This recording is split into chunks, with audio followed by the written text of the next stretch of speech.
Hi, this is Kelsey Timmerman. I'm the co-founder of the Facing Project. I'm here with Jay Zimmerman, a clinical psychologist, and today we're going to be talking about psychology and storytelling. This is take 2. The first time we had the mic didn't work, so sorry about that, Jay. That's okay. Let's just start over. So back up a little bit to, or back up, we haven't even started anymore, but tell us a little bit about your career, what you did at Ball State, and your work as a clinical psychologist. You know, I came to Ball State working in the counseling center, and then I taught for a number of years in the counseling department. And then I retired this past year, and I had been the training director of our training programs in the counseling center for many years, and then ended my career as the clinical director in the center. Okay. And have seen, I don't know how many clients over all of those years, both at the university and in private practice. Yeah. Did you see, like, was there a shift from what people were coming in for at the beginning of your career to what they were coming in for at the end at all? Well, I think there's a shift in terms of the seriousness of the kinds of issues that people bring. So you saw more and more difficult kinds of issues. At the same time, there was a reduction in the number of sessions you could provide for people. Wow. There were cutbacks in mental health funding. Yeah. So we were up against a lot of the same things in the community as people became more and more severe in terms of what they presented. So the increase in severity, is it people that they were seeking out help more, or was it actually, like, in our society, like, there was more serious issue? Like More serious issues that people brought. So when I started my career, you'd have somebody come in and they would be depressed, and you would deal with depression, or they would be dealing with breakup of a relationship. Now, when you see people come in, they have struggled with depression for a while. There may be alcohol and drug problems on top of that. There might be eating disorders with that. There might be cutting or burning or those kinds of things. So it's just more issues rather than a single issue that people bring in. Any idea why the increase in severity? I think the culture has changed enormously. The pressures on people have increased. Just not too long ago, and we're still recovering from just a very serious depression, financial depression, economic depression that affected families all across the United States. And so things have changed quite a bit, and I think it's harder on families now, harder on kids that go off to college now than it was. Is it like what has changed, in society? Is it like the media that has shifted, like what we're bombarded with when it comes to, like, image, and it's like social media? I've read about the Facebook effect, where everyone on Facebook projects like they have, like, this perfect ideal life, and no one shares the fact that the bad stuff. So as I'm experiencing bad things, I look on Facebook and I see everyone else living happy, fun times. Is that part of it at all? Yeah, I think it's the kind of, well, to give you an example, for instance, although I'm not sure that students in college have Facebook as their primary way of communicating anymore. Old school. Way Facebook, beyond that. Right? I try to keep up, and it was hard to keep up, but we're not Snapchat friends, but we are Facebook friends. Right. Yeah, so I think, you have people who are in a kind of circle of relationships, and in those circle of relationships, they have partners, and they're having a relationship with somebody, and they're friends with all of each other's friends on Facebook, and then they break up, have a terrible breakup, and then it all gets played out on the air, over social media. And those relationships, people say things and, reveal things that are hard to live with for some people. And now you see cyberbullying in the schools, where people can go online and just take off after someone for whatever reason, and their life becomes miserable. So they not only get bullied personally when they're in school, but if they go online in any social media, they get bullied at home. So do you feel like social media plays a really key role in this increase in severity? Yeah, I think, I don't know that we've had time to reflect on the impact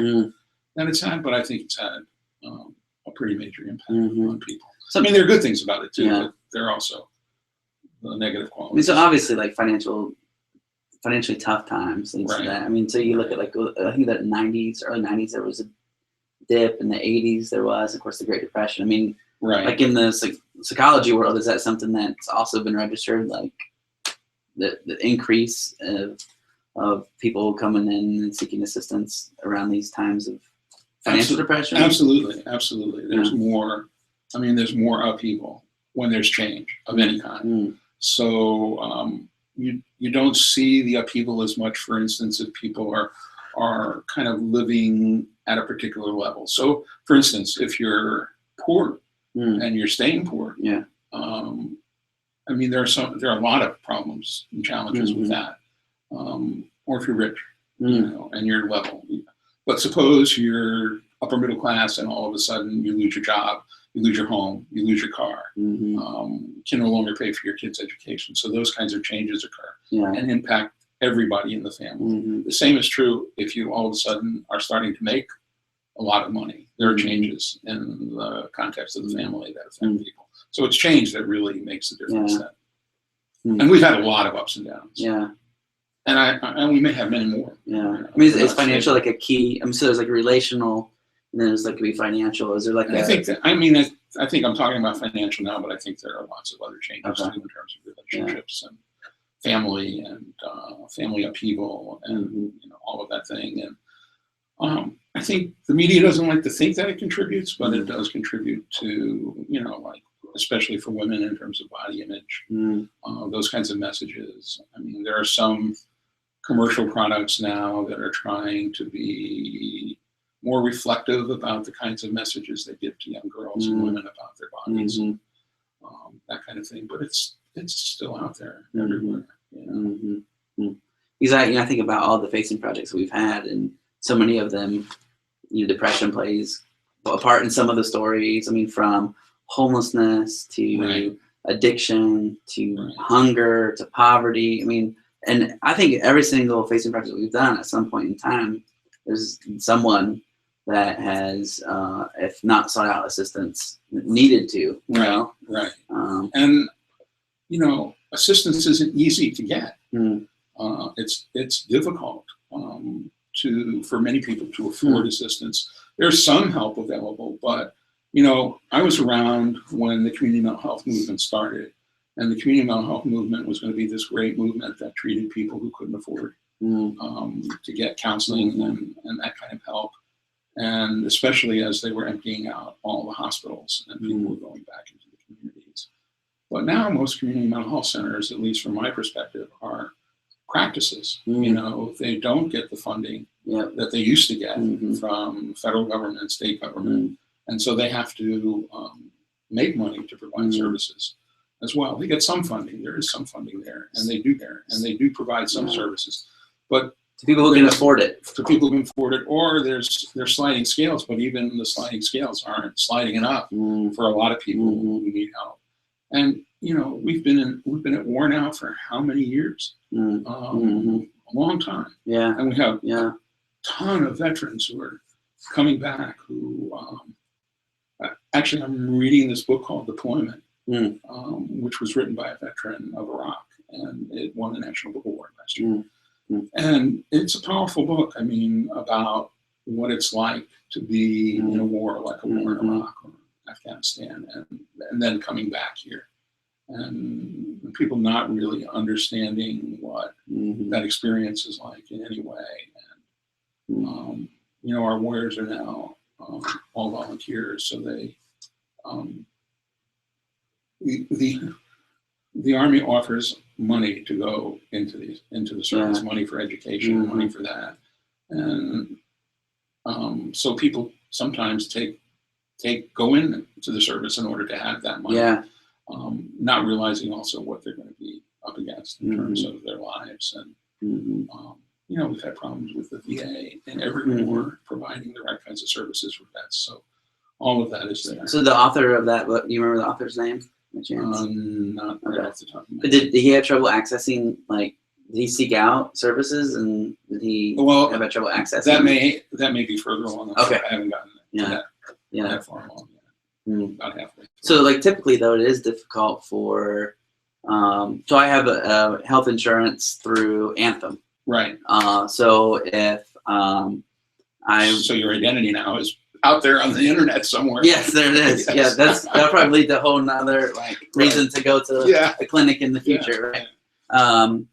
So like a typical insurance, and I don't know if the ACA, the Affordable Care Act, if that has impacted this specifically, but so just I have a pretty typical insurance, high deductible, would that come at a great cost for me still to seek out assistance? Yeah, it would depend on your particular policy. Okay. When I was employed by Ball State, if I wanted to see a psychotherapist, I could go to someone who was a licensed psychologist and see them, and Ball State would pay, the insurance from Ball State would pay 80%. Okay. And then I'd have to pay the other 20%. Yeah. So after, still, that's after not the deductible, and if you have a high deductible. Oh yeah. So yeah. For me, it would have been $1,300. I would have had to pay out of pocket before. Oh well, you have better insurance than I have. Yeah. It's high deductible. Yeah, very high deductible. We hit it too. I think we hit it in February. Wow. With our son Griffin's on the autism spectrum, and that hits it pretty quick when you're getting one-on-one service. Sure. So now, one of the things we talked about over coffee, the caffeinery here in Muncie the other day, was the usage of using stories in the clinical setting. Right. Could you talk about that? Yeah. Well, before the microphone went out. We were on such a roll. A little bit about this, but the whole enterprise of psychotherapy, when somebody comes to your office, is about storytelling. I mean, they come to you with their story. Mm-hmm. And we think in terms of symptoms that they're bringing in. And so when we do an assessment, we're doing that, but we're also kind of listening to their story. And I think that's such a significant part of the psychotherapeutic process, is to really be present for the person, to give them someone who hears them, who listens to their story, hears their story, and who can help them expand their story through using empathy to help, to listen for what they're saying, what the feelings are behind what they're saying, what they're not saying. I think of it a little bit like I'm in the process of working on 2 stories that revising. And so Fiction. Okay. So I'm thinking, psychotherapy is like revising stories. You come in with a story and then you reread it and you kind of think about the characters more deeply and kind of their motivations, and then you explore that even further and you try to expand that as you revise the story, and you revise it again and you revise it again, so that in the end you finally have really captured the essence of that character. And in psychotherapy, you have the character right in front of you, and they're doing their own kind of revision of their life, and that's the process of psychotherapy. So you talk about empathy. So how do you express empathy? So as we match up writers, the face project model, match up writers with people facing a certain topic, and then they sit down face to face. And a really key component of that is listening. And, and expressing empathy is hey, that's the best way to say I am listening. So what tips do you have for writers of first off showing empathy while trying to delve into someone's story, but also just to be a better listener? Yeah. The first tip would be not to assume anything about someone's life, because we all bring our own story to that enterprise of storytelling when somebody comes to us. So if I'm going to sit down as a writer with somebody and listen to their story, there might be similarities in our stories, but there are going to be huge differences. And so empathy means really being present for them, listening to them, helping them open up more about their life and their story and how they see things. And that's the important part to me. That's the real important part. In fact, I mentioned to you that when I did training, I said to a lot of the students that I trained that, it probably might be better for them to read a lot of fiction than just to read psychology, because fiction writers have characters and they develop the characters, and you get insight into motivations, and you're looking for themes and sub-themes, and that's true psychotherapy as well. And so novelists in their own way are kind of like psychotherapists with their own. I think it parallels it. It sort of can parallel the process. I mean, because as a reader, you're this outsider who's trying to understand the story the novelist is trying to tell you, or the story, short story writer is trying to tell you. Yeah. And so you're trying to understand what they're communicating, the themes. So the novelist would be more like the patient. Novelist and the reader is more of the clinician. Which like when I started out as a psychotherapist, I did a lot of Gestalt therapy. I don't know if you've heard of Gestalt therapy or not, but Gestalt therapy is, action-oriented therapy. So I would do workshops like dream work is theater. So what you do is you have a person enact the parts of the dream, not just the human parts of the dream, but all the parts of the dream. Have conversations between those parts of the dream, and they're essentially the director, and all these parts of the dream are the characters, and you help them explore the relationships between the parts of the dream and come to their own meaning. That's part of the process of psychotherapy, and it's a very active process. Yeah, I mean, it feels a writer trying to get to the heart of someone's story can be tough. It can be. I mean, and I'm sure for a clinician as well. Right. I mean, how are some really good ways to like respectfully delve deeper and to get someone to share like their true story? I mean, is it just complete through questions or? Well, I mean, some of it is questioning, but the biggest part of it is trust. I'm not going to tell you my story until I trust you enough that you're going to be able to hear whatever I say, and you're not going to reject me or judge me. I've worked with people who it took them 6 months, 7 months to tell me about abuse in their lives because they hadn't been able to trust anybody. And, you have to be there and people test you and all of those kinds of things. So, you probably don't have 7 months to sit with somebody, but so it's hard getting volunteer writers and storytellers. Volunteer writers, right? But it's still the same thing. I mean, I can't just walk into your house and say, "Hey, Kelsey, what are the things that motivate you? Tell me about all the skeletons in the closet of your family." You're not going to tell me because you don't know me from a hole in the ground. But we develop a relationship and we develop trust, and over time, I think that's a really important thing. And that that I'm listening to you. If you think about it, how many? I'm a mediation trainer as well. So, and listening is really important in mediation. So you got two parties that disagree on something. You're trying to help them understand each other. And most of the time they don't listen to each other. That's the major problem, is they don't really understand and hear what each of them is bringing to the conflict. And so they think they're 100% right. And actually they are from their own point of view, but they don't have the other point of view. So in training people to be mediators, I ask them all the time, like, how many minutes a day you have somebody give you their undivided attention and really listen and understand you, so that you know that what you're saying to them is important, that you're being heard, that they care about what you're saying, that they want to be a part of helping you go further with that, understand that more. I mean, most people, 5 minutes a day, if you're lucky. If you're lucky, 5 minutes a day. People raise their hand and say a half hour. That's a lot. That's a lot. So here you have a psychotherapist who's with you an hour a week, and if they're good at what they're doing, you feel that every time you're with them for that hour a week. Do you think culturally the amount of time has decreased, or do you think that's always been like that? The 5 minutes. That's a good question.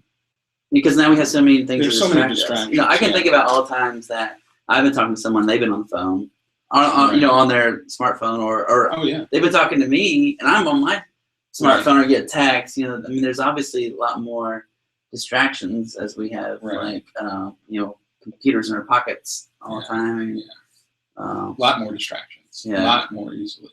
I wonder too if listening is becoming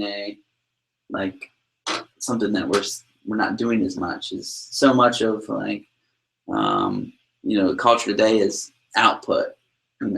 Tweet, Facebook, I tell my story. I had a piano teacher who told me really early on, and she was more of my life coach than the piano teacher. That's why I'm not very good at piano. But she said, like, if you want someone to like you or want to get to know someone, just like get them talking about themselves. Yeah. Right. And that's like, and listen to them. And listen to them. Yeah. Don't pull out your phone. Yeah. And get on your phone and start calling somebody else or texting somebody else while you're doing it. Yeah. So I've had before, when someone's sharing a story with you, and in like a clinical setting, or just as a writer trying to capture someone's story, and something doesn't ring true, like is it part of your job to try to, because we all shape stories on our own, and those aren't necessarily, we're always looking for stories. I read this report about there's a class in like the 40s, right? And they had this guy showed a video, fresh video. It was like a triangle and circles, right? And there was no sound or anything. It just, the triangles and circles moved around. And then there was like 34 students in the class, and he said, "Hey, like what was this?" And everyone, like 33 of the 34 made up stories. Well, the triangle was feeling anxious and moved away from the circle. It was like very anthropomorphized. And the one student was like, it's a bunch of shapes just moved around. So we're always like looking for stories to understand the world in our own lives. But what happens if when our story, do you get people that have like a false narrative painted? And is it your job to try to help them figure out what that? Well, people always say, what if people lie to you in therapy? Yeah, that's basically what I'm asking. Then they lie to me in therapy. I think it's a foolish thing. You're coming to a therapist to get help and you lie. Mm-hmm. But it's also, it's the way they've learned to deal with the world. So if I have a sense that something's not sitting right, then I would usually say to you, hey, Kelsey, something's not sitting right with me and I just want to check this out. Mm. I wouldn't accuse them of lying. Yeah. I would just say, I want to check it out. Help me understand. Help me understand. Yeah. This is what I'm seeing. This is what I'm hearing. This is, what I'm feeling, tell me more about it because it doesn't sit, something's not there. One of the criticisms that we've had at the Facing Project is the stories aren't fact checked. Yeah. And we say that, well, they're the storyteller's truth. And, it's their story. It's not our job to fact. So it's kind of a similar position that. It's a similar position. And actually, that's a really good question because when I started doing therapy, I started doing individual therapy, working with individuals, and they would have their story about their family life, and their parents, and their brothers, sisters, or whatever. And then I got to a point in my career where I said, maybe I want to start doing family therapy because people are talking about their families all the time, and it's very different when you have the whole family in the room, because we all contribute to what happens in the relationships between people and the families that we're in. So that's a very different experience when you bring them into it. So, and that can reshape narratives. So you feel like that gets more into like the truth of something then? Or is, I don't know if it's the truth. It's, it's another way of looking at what's going on in people's lives. Our goal is to capture like the real story, but we can't control if someone wants to shape and why someone would step up and volunteer and just tell us a bunch of bull. We don't know, but still we can't, fact check that kind of thing. So right, you can't fact check it, and even would you want to fact check it? In terms of somebody's story, this is their truth now. This is Now, why do they have the particular motivation for telling this story? Are there motivations behind it? Can you, as a writer, kind of begin to help them explore if you think something's not sitting right, what the motivation is behind it? But, this is, in a way, it's creative nonfiction. So it's not fiction and it's not nonfiction. Because when we write in the first person, obviously, if I'm writing your story, I am not you. Right. Right. And the storyteller has the right to say, I don't want that said in that way. Yeah. So they do correct their narrative Mm-hmm. and shape it the way they want to shape it. So when it comes to sharing a story, there's someone that tells the story, and there's someone that hears the story. Can you speak at all to like the benefit of sharing sharing your own story, and also the benefit of hearing someone else's story? Is there any like therapeutic benefits for the story sharer, but also like the listener? You mean for the psychotherapist? Yeah, or for someone writing the story, or for stories. Stories help us too. So like when we're going through a troubling time in our lives, one of the things that I've done in the past is like reach out to people who've lived this kind of a similar experience, and like they share their stories with me. Right. And I guess that would kind of be more of like a group setting. Yeah, I mean, that's why we do group therapy, Yeah. so people can hear other people's stories and, learn from other people as well. And, in my own life, when I was going through some difficult times, my wife and I were going through some difficult times raising our kids, and struggling. And I just remember going to colleagues who had teenagers and saying, what was your experience like? And they weren't telling me what to do. They were just sharing their story, and just knowing that there was somebody else that, I wasn't alone in the world, that other people went through this kind of thing. They had these struggles. They screwed up as parents. They recuperated from it. They built better relationships with their kids over time. I think those are really powerful experiences to have. I think there are other ways to use stories too, like using storytelling from you as a therapist as a part of the process of psychotherapy. So, I can tell you a situation in which someone was having a hard time talking about abuse, and we just talked generally about her life and family, and she used to go and collect fireflies, at night. So I had this experience of going with my uncle up into the mountains in New York in the summer, and into the country, and that's what I would do at night. I would collect fireflies.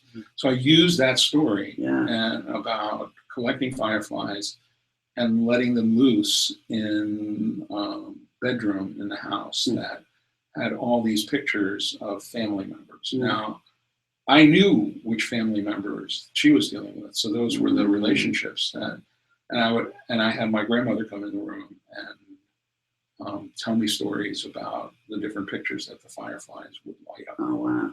And people bring their own experience to those stories as they're listening, and if you don't provide a lot of like detail that makes it sort of your story and keeps it open, then they bring all the detail of their life to those stories. So that was a very helpful way to use story in order to help somebody open up. So you took a real experience, but then also kind of added like a twist to it a little bit. Right. Because you wanted to, so like indirectly get them focusing on a certain family member. Yeah.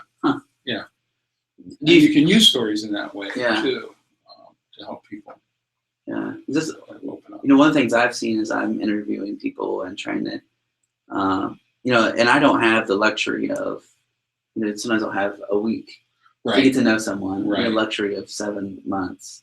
Wow, I can only imagine. Yeah, and that would be. But I found that I need to like give of myself a little bit because of that trust, right? I mean, because of the to build that trust, to build that connection. So you've seen that as well, then. Yeah.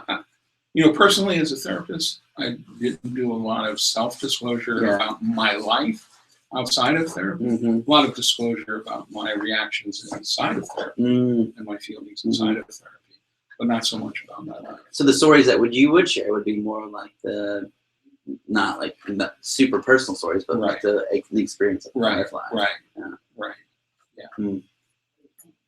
Because you're there for them. It's a different relationship. In some ways, as a storyteller and a writer, you're kind of there for each other.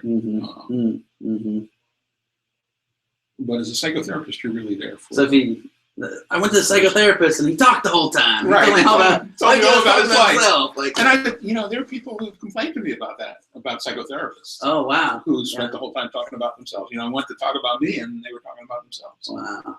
So, so I think it's important. There's a lot of debate about how much self-disclosure to do and, when to do it and that kind of thing. Yeah. JR and I co-founded the project.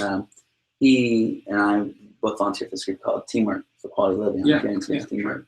And, they match, it's like an intentional friendships where they match up someone living in poverty with 3-4 people who aren't in the community. And, and you have to try to build these like bonds so everyone trusts one another. Mm-hmm. And one of the things that we do, I think like the second or third time we meet is the self-disclosures, where we all have to talk about a challenging time in our lives that we don't typically talk about with people who we've only met a few times. We try to kind of build those bonds. Now I mean, one of the areas that I spend a lot of time professionally in is doing work around diversity and social justice. Mm. So in those situations, I share a lot of my own story and my own experiences, and because it's a way to help other people kind of feel safe to open up. I mean, there's a lot of fun things to talk about when you talk about diversity, but there's a lot of challenging things to talk about. And if you want people to be able to kind of open up about the biases they carry around, then you have to be willing to open up about the biases that you carry around and where you've been challenged and your experience as well. So I think in those situations, telling your story is really important. Self-disclosure is very important. I want to get back to social justice in a little bit. But I want to, and I don't know if this is going anywhere or not, but you mentioned like empathy, and you mentioned some like term I didn't know as like a tool to get to know people like in the clinic. Like when we first started talking about you mean unconditional positive regard? Yes, unconditional. I have no idea. Unconditional positive regard. That means just like you accept you accept them for who they are. Okay. They don't have to be someone else for you. Okay. In that moment. Yeah. Which probably leads right back into the social justice diversity aspect as well. Can you share some of your work with that? Yeah, I think one of the things that I became really interested in, and I discovered it in talking to a student who came to me about a project she wanted to do on suicide. And she introduced me to this literature called Photo Voice. And so I went and read the literature, and it was really allowing people to tell their stories to people who didn't have a voice, a strong voice, or a way to have their voice heard. So, one of the things I read was about going into a community and giving people who were living on the streets cameras, and enlisting them in this project, and they told their story through pictures, photo voice. So it's sort of like journalism and feminism combined, where people are in charge of their own expression of how they see their life, and they do it through photos. And so I read about this, and I was fascinated by the usefulness of that. And so with our doctoral interns that we have them engaged in a social justice project every year.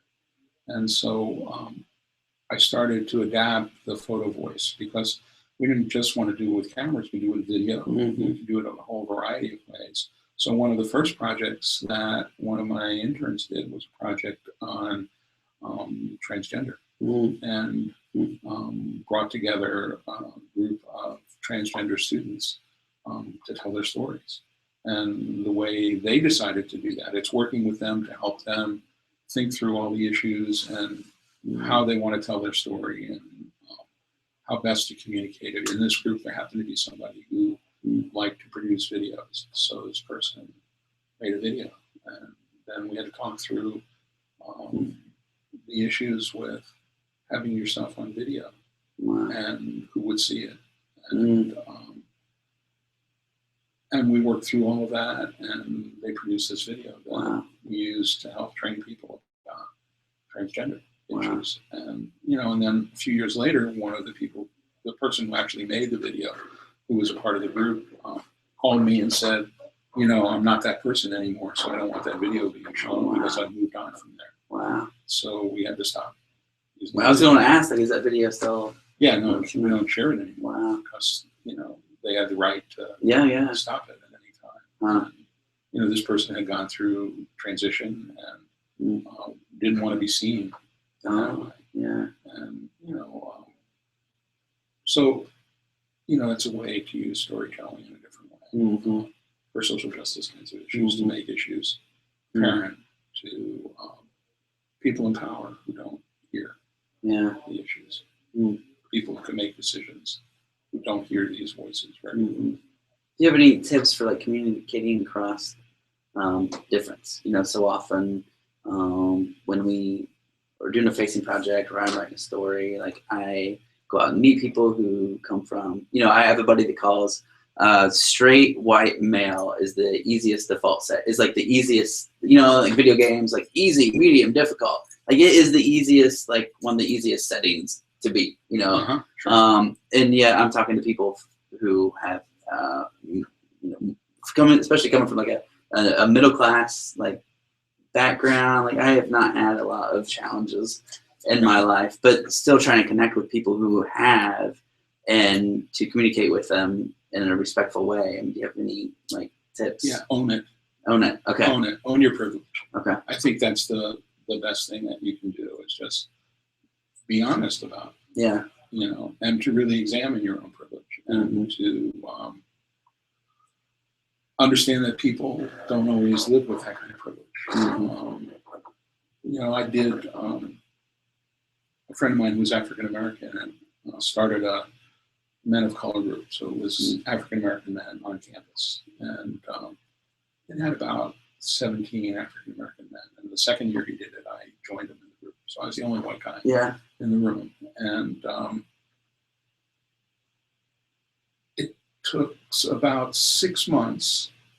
Like when I would say something or I'd ask a question, they'd always turn to Jihad and answer him. Like they wouldn't be direct with me at all. Wouldn't talk to me at all. Yeah.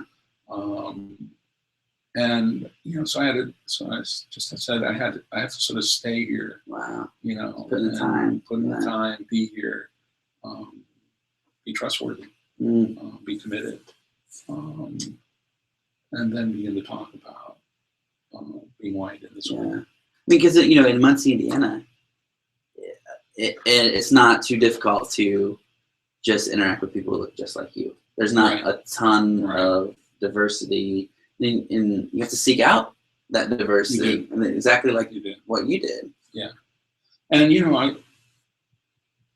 we started Safe Zone, so I worked with a lot of students and folks over the year on issues affecting lesbian, gay, bisexual, transgender folks. And again, I think part of it is knowing when to be a leader and knowing when to be a good follower, and empowering other people, and being a voice in places where the voices of disenfranchised people can't be heard, but your voice can be heard. So you want to empower them, but you don't want to take away their voice and you be the only voice in the room, but you want to be able to speak up when it becomes important for a white guy to speak up, because you realize that the other people in the room aren't being heard. So the safe zones. I mean, I think a lot of people in higher education know what those are. Could you explain what those are a little bit? And then also, there's this time of, obviously maybe you experienced or saw an injustice, and then you wanted to act, and you created this. Like, was there an experience? What led to the creation of? First off, what is a safe zone? And then what led to the creation of Safe Zones? Yeah. Well, Safe Zone is an ongoing project, and what it does is it started out, although it's become larger than this over time, started out trying to create a community of informed allies, who would be real allies for people who were lesbian, gay, bisexual, and transgender. And so we created a training program for essentially straight allies, people who wanted to be straight allies. Although over the years, there are a lot of people who are gay, lesbian, or transgender, or bisexual, or pansexual, or questioning, who came to the Safe Zone trainings as well. So, which added a different kind of flavor to them, but I think a positive kind of flavor to them. And so it provides information, helps people look at the stereotypes they have, helps teach them about what it is to be an ally, puts them in the shoes of people who are lesbian or gay, bisexual, or transgender in this culture. So we developed Safe Zone, and then another colleague of mine extended that and developed a transgender Safe Zone as well. So at Ball State, both of those kinds of trainings go on. So that's what Safe Zone was about. And I think it started, I think there were, I don't know, the letters of these organizations changed over the year as they became more inclusive. So I think it was the Gay Student Association, or it might have been the Lesbian Gay Student Association. A bunch of people got together and thought this would be a good idea for a program. And some of us in the counseling center thought it would be good to get involved with that. And we built a training program for them and trained them to give the training program. So that's how it started. And my own personal kind of connection with it, there are a number of things for me personally. I have two very close family members who are lesbians, and so that impacted me, continues to impact me.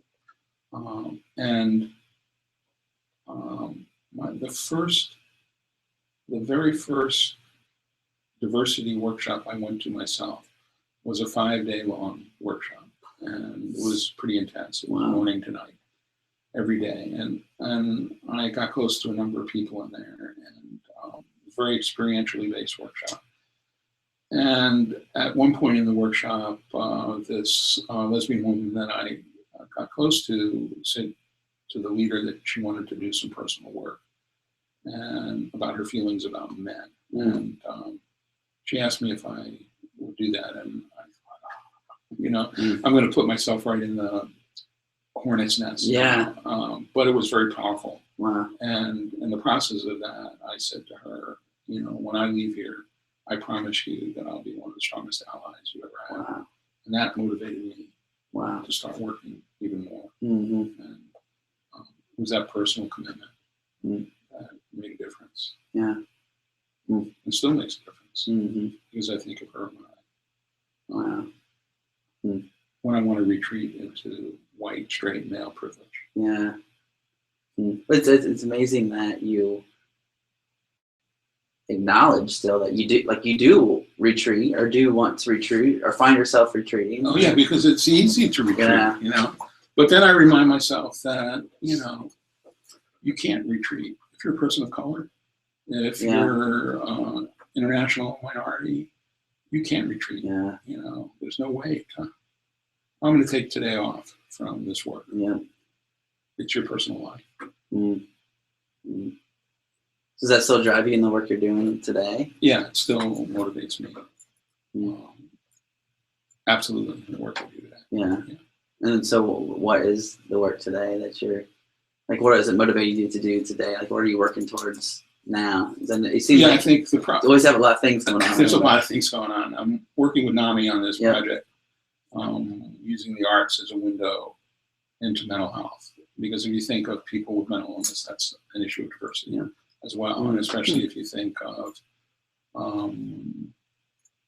people who don't have the resources, people who are poor, minorities, who may not have the resources for mental health care.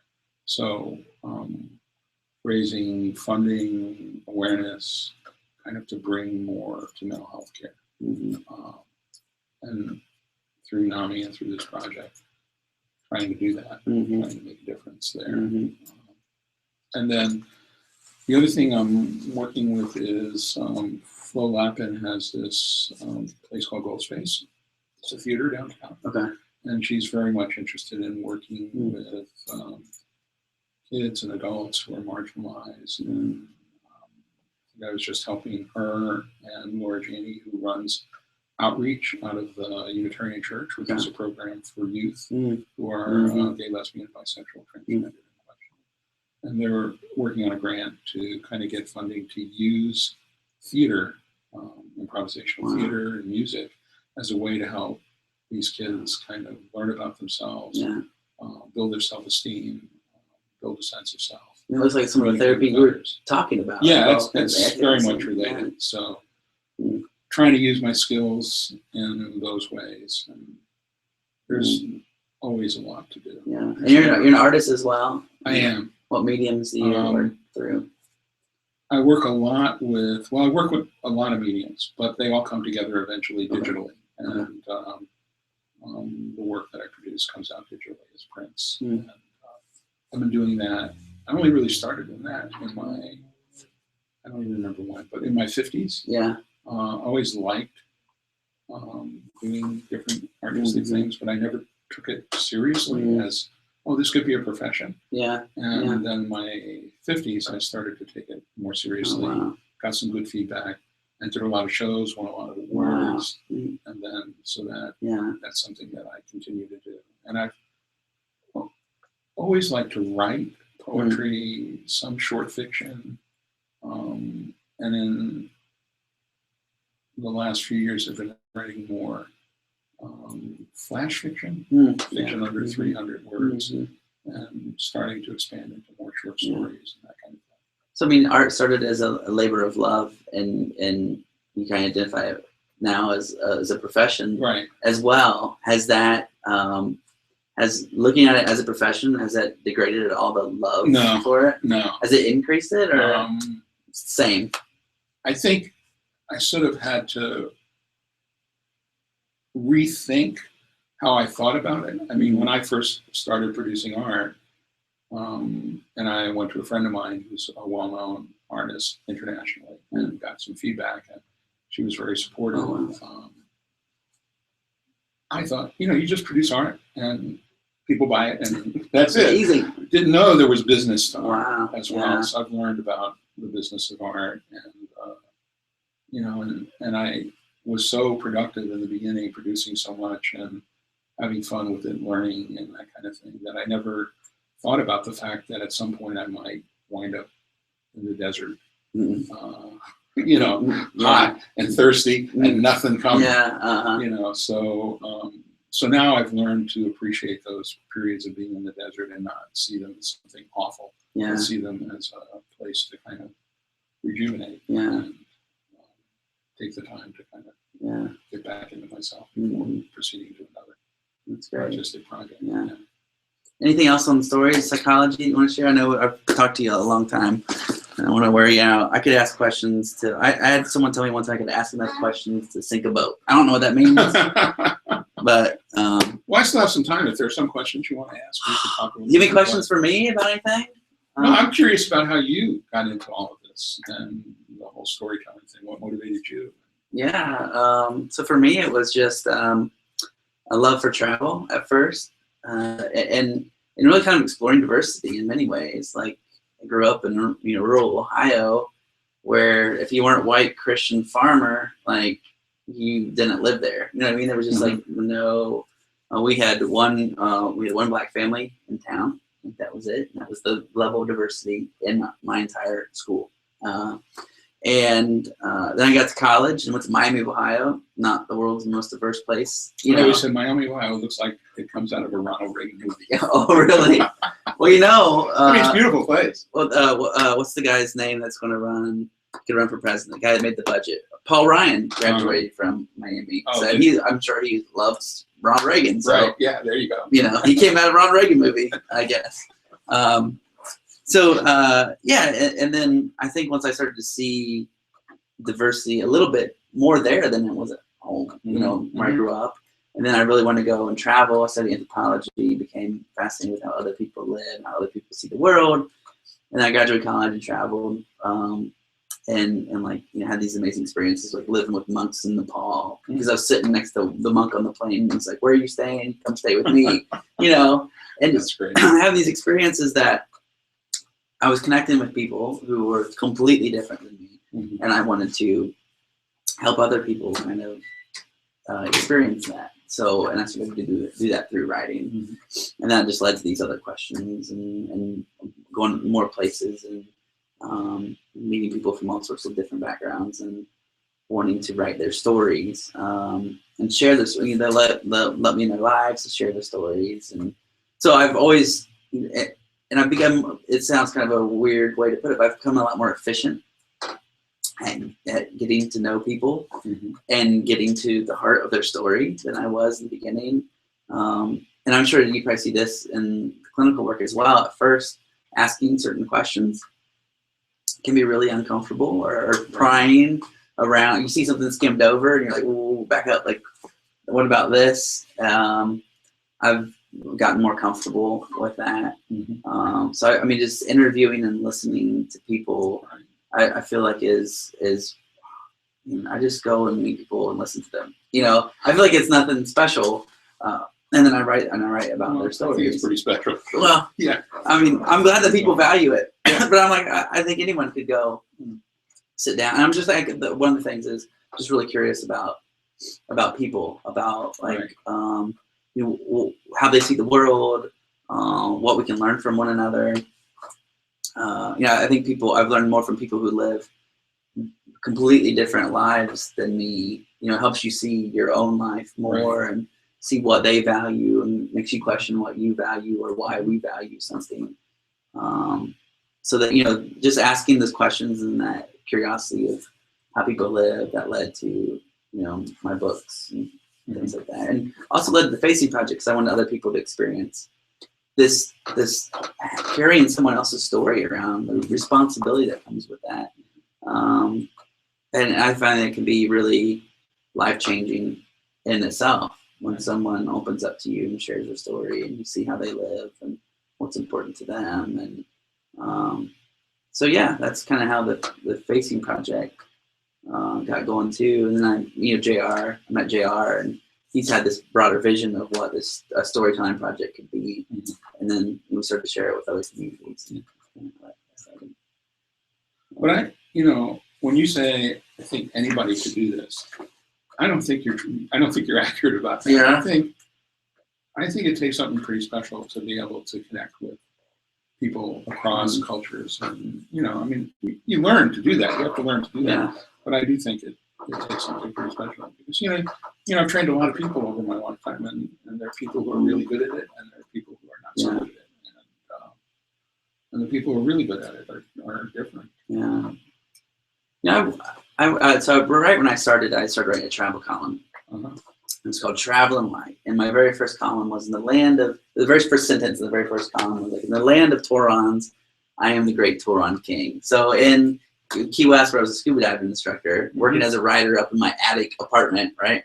I lived in an attic that actually pulled downstairs. Like in Key West? In Key West. So once the sun came up, yeah, you were it was over. I could not sleep in. Yeah.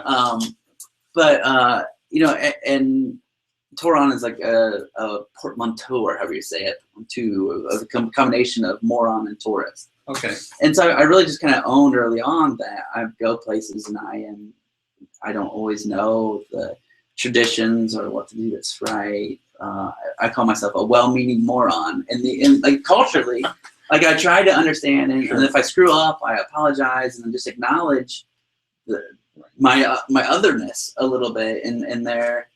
So it kind of brings me back to what you were saying about how like you need to just acknowledge your privilege, right? Kind of where you're coming from, like own that. So maybe that's part of what I was able to connect with. I always say that people probably feel sorry for me. They see me traveling around in places where people like me never go, and they can't imagine being out away from home because a lot of people their worlds world are very is small. Yes. Place.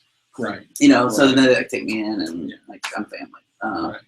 But and that's another privilege too, that you can do that. Yeah. Because there are plenty of places in the world where people, I mean, right here where people can't. Yeah. Can't do that. Mm-hmm. I mean, a privilege to get there. Privilege, right. Often a privilege to speak English. That it's like one of the most common most common second language that people would speak would be English. Stumble into a village. Yeah.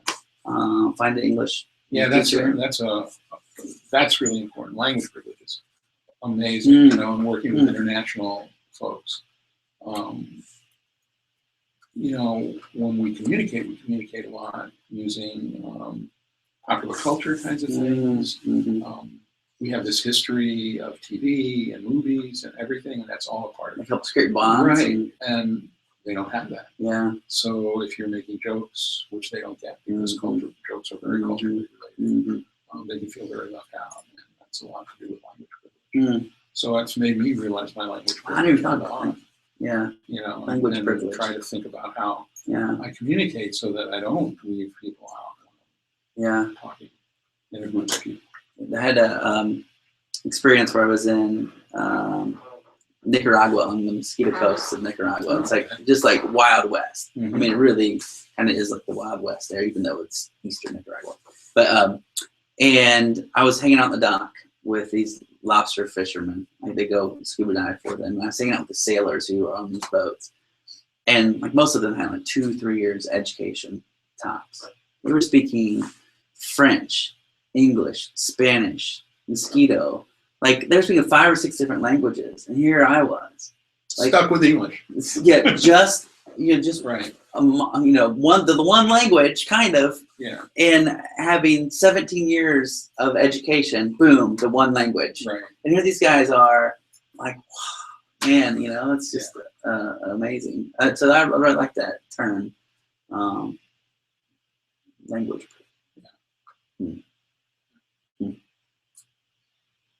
Well, anything else? I'm good. Okay, awesome. Okay. Well, thank you so much for coming in. This was great. And I really enjoyed it, and I look forward to more chats. And I owe you a lunch and a coffee for being with us. But all right, awesome. Well, thank you. Thank you all for listening. Yeah, if you want to learn more about the Facing Project, go to facingproject.com. Do you want to share any links or anything to your work? www.jayzimmerman.com. Okay, awesome. Thanks.